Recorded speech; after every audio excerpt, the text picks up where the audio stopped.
Assalamualaikum Pak. Boleh wawancara Pak? Boleh ya, saya dari aktivis sosial Yuli Charity Aceh. Wawancara, ini kan viral nih, becaknya udah viral nih di media sosial sekarang ya Pak ya.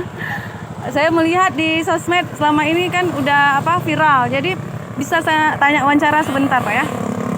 Motivasi abang lah, masih muda, motivasi abang membuat becak seperti ini hingga viral dan orang bertanya-tanya ada apa di balik itu, kok nggak ada yang bawa, apa Pak motivasinya? Bang, motivasinya Bang? Oh, ya ya. Memang dikasih juga, tapi kan becak ini kan ada potongan becak roda 3 itu. Iya iya iya. Karena nggak bisa bawa, karena itu ini mati. Oh ya ya Pak, ya ya ya. Iya iya. Terbakar lah kan? Ya. Nah, karena dulu supir lah kita bilang. Oh iya iya. Iya iya. Nah kan dari rumah kan ada kereta, Iya. rumah ada cabut lah. Iya iya.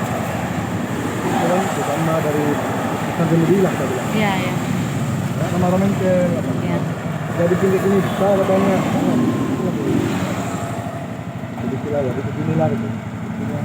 Ya, maaf Bang, kegiatan hari-hari apa Bang? Oh gitu ya Bang.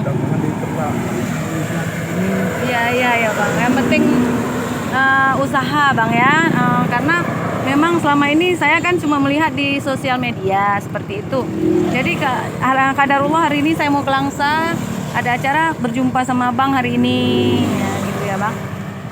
Terima kasih Bang, semoga dimudahkan rezeki, ada perubahan ke depannya, ada pihak-pihak pemerintah ataupun pihak sosial yang mau memberikan bantuan seperti itu ya Bang ya, apa yang mampu agar ke depannya Bang bisa lebih baik gitu. Maaf Bang, anaknya ada berapa Bang? Oh 1, iya ya Bang. Lima laki-laki ini jadi rumah.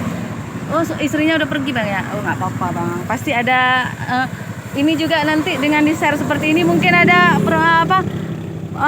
inong-inong yang gerakai yang pasti mau menemani Abang dalam keterbatasan.